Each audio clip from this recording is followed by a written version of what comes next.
जो बच्चा एक जज बनने का सपना रखता है, जो एक अपना पब्लिक प्रोसिक्यूटर बनने का सपना रखता है, आपने सरकारी वकील सुना होगा, जो B1 करने के बाद अपना एक आईओ बनने का सपना रखता है। बैच था वो था पंजाब पुलिस के साथ में, उसमें 474 सीट थी, तो उनमें से तकरीबन 60% बच्चा जो है उसमें मेरे बच्चों की भागीदारी रही है। मैं Rahul Verma, founder of current tube. मैं अपना एक कोचिंग सेंटर चलाता हूँ ऑनलाइन, जिसमें जुडिशरी की प्रिपरेशन करवाते हैं, जो सरकारी वकील बनते हैं, जिसका आप पीपी नाम से समझते हो। तो ये पंजाब पुलिस का जो रहा है B1 टेस्ट वाला, जो जिस तरीके से पंजाब पुलिस में देखने को मिला है, उस क्या है उसके बारे में थोड़ा सा। B1 पुलिस सुना होगा आपने, और आईओ भी सुना होगा कि पुलिस स्टेशन में एक आईओ होता है। अब आईओ बनने के लिए एक एग्ज़ाम पास करना पड़ता है, जिसको हम B1 एग्ज़ाम बोलते हैं। बहुत कम लोगों को पता है इस एग्ज़ाम का, खासकर जो पुलिस में है उसको पता होता ही है। तो एक कांस्टेबल जो बंदा बनता है, जो पुलिस बन जाता है, उसको आईओ बनने के लिए एक B1 का एग्ज़ाम देना पड़ता है, और उसकी प्रिपरेशन हम करवाते हैं। जो अभी जैसे सर ने क्वेश्चन पूछा, अभी ये पंजाब पुलिस में ये एग्ज़ाम हुआ था, अभी उसका 8 नवंबर को रिजल्ट आया है। तो काफ़ी सारे बच्चे हैं, और बहुत सारे बच्चे उसमें अपना एक अच्छा स्थान लेके आए हैं, पास हुए हैं।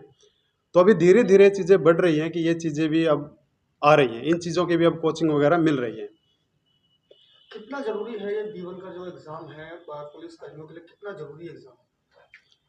जिसके अंदर जुनून है आईओ बनने का, जिसको सैल्यूट चाहिए, तो उसके लिए ज़रूरी है। बहुत सारे ऐसे भी हैं जो अपनी पूरी ज़िंदगी निकाल देते हैं, कांस्टेबल ही रहते हैं, और हद से हद एक हेड कांस्टेबल से अपना रिटायरमेंट ले लेते हैं। लेकिन जिसके अंदर जुनून है आईओ बनने का, केस सोल्व करने का, टीवी में देखते होंगे, सीआईडी वगैरह देखते हैं, और जुनून आता है कि हम भी पुलिस में लगेंगे, ऐसे ऐसे केस सोल्व करेंगे। लेकिन वो केस सोल्व ऐसे नहीं होते हैं जैसे हम टीवी में देखते हैं। उसके लिए पहले एक आईयू बनना पड़ता है, और आईयू के लिए एक B1 का पास हमको, B1 का जो एग्ज़ाम है वो हमको पास करना पड़ता है। सर B1 एग्जाम की ड्यूरेशन की बात करें तो कितने टाइम का ये कोर्स है और किस तरीके से आप जो है इस कोर्स को बता रहे हैं? B1 इंडिया के अंदर हर स्टेट के अंदर होता है, और तकरीबन हर साल में एक बार एग्ज़ाम होता है। लेकिन इसकी प्रिपरेशन जो है वो अच्छी खासी होती है, तो 3 से 4 महीने का इसमें टाइम लग जाता है। तो लास्ट जो मेरा बैच था वो था पंजाब पुलिस के साथ में, उसमें 474 सीट थी, तो उनमें से तकरीबन 60% बच्चा जो है उसमें मेरे बच्चों की भागीदारी रही है। और अभी वो कुछ ही दिनों में वो अब ट्रेनिंग पे दोबारा चले जाएंगे, और फिर दोबारा जाने के बाद फिर आईयू बन जाएंगे, और जैसा आप टीवी में सीआईडी वालों को देखते हो, ऐसे फिर वो केस सोल्व एक करने लग बहुत जाएंगे। अहम सवाल उठता है, जुडिशरी और पुलिस के लोगों को B1 टेस्ट के लिए प्रिपेयर कराना, किस किस तरीके के सवाल उनके निकल के आते हैं, क्योंकि हर अलग अलग तरीके की क्यूरियोसिटी होती है। अगर बात की जाए, आपने खुद ने बोला कि कुछ लोग सीआईडी में जाते हैं, तो कहीं ना कहीं किसी की जिंदगी का फैसला करने के लिए जजेस बैठे हुए हैं। हाँ जी। तो कैसे कैसे सवाल उनके निकल कर आते हैं? सवाल बस वही जो एक आम नागरिक के होते हैं। जो पहली बार जो बच्चा मेरे पास में आता है वो यही पूछता है कि सर ये धारा कैसे लगती है, और ये धारा कब लगती है, और ये धारा कब नहीं लग सकती है। तो उन सभी चीज़ों के फिर उसको बताना पड़ता है कि जो रियल लाइफ होता है वो एक अलग चीज़ होती है, और जो प्रैक्टिकल जो हम जो चीज़ कोर्ट में करते हैं वो एक अलग चीज़ होती है। ये पूरा डिजिटल प्लेटफॉर्म आप होता है आपका? हाँ जी। तो पढ़ाने का जो टेक्निक है क्या होता है और किस तरीके से? आ, आपने देखा होगा हर घर में एक बीए पास आपको मिल जाएगा, पर हर घर में एक एडवोकेट आपको देखने को नहीं मिला होगा। और उसमें जो सबसे बड़ा जो डर होता है ना, वो डर होता है कि कानून कानून मुश्किल है नहीं, सिर्फ एक डर ने मुश्किल बना रखा है, और उसका रीज़न है कानून की लैंग्वेज। एक नर्सरी क्लास का बच्चा, आप लोगों ने देखा होगा कि मोबाइल चला लेता है, लैपटॉप चला लेता है, हर चीज़ को समझ लेता है आसानी से। पर स्कूल में जाने के बाद सबसे मुश्किल सवाल जो आता है वो आता है लैंग्वेज। घर में सेब बोलते हैं, वहाँ एप्पल सिखाते हैं। तो बहुत मुश्किल चीज़ होती है उसके लिए लैंग्वेज को सीखना। और वही जो मुश्किल चीज़ आती है एक एलएलबी के बच्चे के लिए, जैसे ही वो 12वीं करके अपना एलएलबी में एंट्री करता है, तो उसको एक अलग लैंग्वेज मिलती है जिसको हम बेयर एक्ट की लैंग्वेज बोलते हैं। तो वहीं पे वो कंफ्यूज हो जाता है कि जो मैंने आज तक सीखा था वो तो ये लैंग्वेज है ही नहीं, और वो लैंग्वेज उसको मुश्किल बनाती है। तो मैंने सिर्फ एक कोशिश की है उस लैंग्वेज को आसान बनाने की, इस कदर की मेरे सामने एक नर्सरी क्लास का एक बच्चा मेरे सामने बैठ के पढ़ रहा है, और उस चीज़ से बच्चे खुश हैं, और रिजल्ट दिख रहा है, और जो अपना सुजेशन दे रहे हैं मेरे को पता चलता जा रहा है। ये वो ऑनलाइन ही होती है।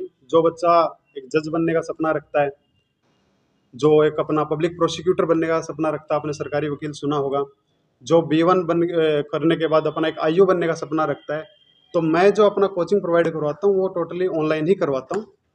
क्योंकि ये जो लोग हैं ना, ये जो सपने ये छोटे नहीं हैं। अब कोई पुलिस वाला है, वो अपनी ड्यूटी भी करे और कोचिंग भी ले, इतना टाइम नहीं मिल पाता है। तो उसके लिए हमने पूरा क्या किया, इसको एक ऑनलाइन प्लेटफॉर्म में तैयार किया, ताकि किसी को किसी स्पेशल एक जगह पे ना जाना पड़े। अब वहाँ पे जाएगा, छुट्टी लेना पड़ेगा, टाइम लगाएगा, तो वो चीज़ें ना हो, इसलिए अपना घर बैठे, अगर उसकी ड्यूटी रात के 9 बजे ख़त्म होती है, 11 बजे, रात के 1 बजे, 2 बजे, 3 बजे, कभी भी क्लास ले। इसी कदर जैसे जो बच्चा जुडिशरी की तैयारी करता है, काफ़ी पढ़ना पड़ता है, तो वो चीज़ पहले होती थी, और ये चीज़ हमने फेस भी की है, और बच्चों ने हमको ये चीज़ बताई भी है कि 1 से 2 घंटा तो आने जाने में लग जाता है। तो आज के टाइम में जो सबसे ज़रूरी चीज़ है वो है टाइम। तो टाइम को बचाने के लिए ये एक शॉर्ट तरीका हमने अपनाया। तो क्या सर ऑनलाइन क्लासेस के कोई पर्टिकुलर टाइमिंग के बैचेस बने हुए हैं, या फिर आपके द्वारा जो है क्लास अपलोड कर दी जाती है यूट्यूब पर, और फिर उसके माध्यम से जो सीखने वाले हैं वो सीख सकते हैं? क्लासेस जो हैं वो अपलोड भी हैं हम्म, और वो लाइव भी चलती हैं। ठीक है। मेरे से बच्चा लाइव भी पढ़ता है, लाइव भी जुड़ता है, पर ऐसा भी है कि उसको अभी टाइम नहीं मिल पा रहा, तो बाद में भी फिर वो जुड़ सकता है, देख सकता है। अभी तक में कितने स्टूडेंट आपके ऑनलाइन क्लास ले रहे हैं? तकरीबन 1.5 लाख बच्चा अभी मेरे पास पढ़ रहा है, और इंडिया में हर जगह से है। बोले तो जम्मू कश्मीर से भी है, और साउथ से भी है, ईस्ट से भी है, अपना वेस्ट से भी है। आपने एक चीज जरूर कही सर कि हर पुलिसकर्मी के पास इतना टाइम नहीं होता कि वो किसी भी वक्त या दिन में जॉब करते हुए क्लास ले सके। ये रात को कितने बजे तक आप क्लासेस देते हैं? और अगर किसी की कोई क्वेरी होती है किसी भी सवाल को लेकर, हनुमान सीखने के लिए हर किसी में क्रेज देखा जाता है, तो उसको कैसे रिजॉल्व किया जाता है? क्लासेस जो है वो जैसे बोलते हैं कि 24x7 है, कभी भी बच्चा ले सकता है। लेकिन जो अब डाउट भी आएगा, पढ़ने वाला बच्चा तो डाउट भी आएगा, तो उसके लिए सुबह 8 से लेके शाम के 8 बजे तक वो कभी भी अपना वो टाइम निकाल ले, 10 मिनट, 5 मिनट, 15 मिनट, 20 मिनट, उस बीच में फिर उसके डाउट हम क्लियर करवा देते हैं। किस तरीके से जैसे अभी आपने पंजाब पुलिस की बात करें, दिल्ली हो या फिर और अलग अलग स्टेट हो, किस तरीके से आप अपने आप को उन पुलिस जवान तक पहुंच रहे हैं जिनको इस एग्जाम की जरूरत है?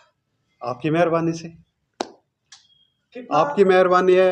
जो बच्चे मेरे पास अभी जुड़ रहे हैं, अब जैसे जो पंजाब पुलिस का बच्चा है, वो अब दिल्ली पुलिस के बच्चों को बता रहा है कि आज तक जो आप लोगों को नहीं मिल पा रहा था अपने अपने गोल तक पहुंचने के लिए, तो आप एक ऐसे प्लेटफॉर्म पे जाइए, वहाँ पे आपको सारी चीज़ें रेडीमेड तैयार है। सर करंट ट्यूब से आपने बताया 1.5, और 1 साल में काफ़ी बच्चे जुड़े हैं, रिजल्ट भी मिला है, और आगे विज़न ये है कि मैं इसको हर उस बच्चे तक लेके जाऊं जो एक जो बड़े बड़े जो कोचिंग सेंटर होते हैं, खासकर जो जुडिशरी का एग्ज़ाम होता है, इसकी लाखों में फीस होती है, लेकिन हर बच्चा अगर कोई सपना भी देखता है ना जज बनने का, कोई भी बच्चा हो, तो सबसे मुश्किल चीज़ जो आती है वो आती है पैसा, और पैसा आते ही फिर वो अपने सपने को चूर चूर कर देता है। तो मेरा टारगेट यही है कि मैं हर उस बच्चे तक पहुंचूं जो इतनी फीस नहीं दे सकता है। हाँ, ऐसी बात नहीं है कि मैं ही फ्री में करा रहा हूँ, लेकिन मैं सिर्फ इतनी फीस लेता हूँ। अगर बच्चा अपना गोलगप्पे खा रहा है ना, एक दिन में गोलगप्पे, सिर्फ उतनी फीस ले रहा हूँ, और उसको मैं कंप्लीट जुडिशरी की तैयारी करवा देता हूँ। आपके अंदर ये सोच कहाँ से आई कि आपको इस तरीके से ऑनलाइन क्लासेस देनी चाहिए जहाँ से समय भी बचे और सही जगह पर आप कोचिंग भी दे पाएं, एक तरीके से सही व्यक्तियों तक आप पहुँच पाएं? ये जो थिंक आई, ये आई उस कोरोना से, जिसको हम सभी झेल चुके हैं। उस कोरोना ने बहुत कुछ सिखाया है हमको, और वहीं से मेरे को भी ये चीज़ का मेरे को आइडिया मिला है कि मैं भी एक टाइम पे स्टूडेंट था, और मेरे सामने जो सबसे बड़ी प्रॉब्लम थी वो थी घर से लेके, और मेरा जो एजुकेशन हब जहाँ पे था, जो भी मेरा सेंटर था, वहाँ तक जाने के लिए 1 से 1.5 घंटा जाना आना, आने जाने के खर्चे, और फिर जैसे ही घर आते वो थकावट। तो फिर मेरे माइंड में ये चीज़ आई कि क्यों ना इसको ऑनलाइन कर दें, ताकि टीचर जो है वो अपना नहा धो के बच्चों को पढ़ाए और स्टूडेंट अपना रिजाई में क्लास ले, उसका टाइम ख़राब ना हो। और मैंने आपको जैसे मैं बता भी चुका हूँ, सबसे ज़रूरी जो चीज़ आज के टाइम पे वो है टाइम, उसका टाइम बचे बस। एक आखिरी सवाल कि बच्चे किस तरीके से और किन किन प्लेटफॉर्म पर आपसे जुड़ सकते हैं और कैसे जुड़ सकते हैं, वो एक बार बता दीजिए। जो एंड्रॉयड मोबाइल होते हैं, इसमें प्ले स्टोर में अगर आप करंट ट्यूब सर्च करेंगे, वहाँ से बच्चा मेरे से जुड़ सकता है। आईफोन पे जैसे होता है, वहाँ से बच्चा मेरे से जुड़ सकता है। इंस्टाग्राम, फेसबुक, जितने भी सोशल मीडिया अपने प्लेटफॉर्म है, बच्चा मेरे से जुड़ सकता है। सर दिल्ली पुलिस के जवानों को जो आप पढ़ा रहे हैं, हाँ जी। ड्यूटी के दौरान वो ये पढ़ाई करते हैं, उनके लिए पढ़ना और आपके लिए पढ़ना कितना चैलेंजफुल होता है ये थोड़ा सा? चैलेंजफुल बस यही होता है कि जब कोई बच्चा पुलिस वाला होता है ना, तो सबसे बड़ी चीज़ जो आती है वो ये आती है कि मैं ऑलरेडी पुलिस हूँ। तो वो कोचिंग लेने से या फिर अपना गुरु बनाने से एक बार थोड़ा पीछे हट जाता है, क्योंकि वो एक ऑलरेडी पुलिस वाला है और वो कॉन्फिडेंस उसका कहता है कि नहीं। पर जिसको अपने गोल अचीव करने हैं तो उसको वो चीज़ एक बार प्लेटफॉर्म पे आना पड़ता है, सीखना पड़ता है। ज़िंदगी में सबको सबसे ज़रूरी चीज़ है सीखना, तो सीखना पड़ेगा।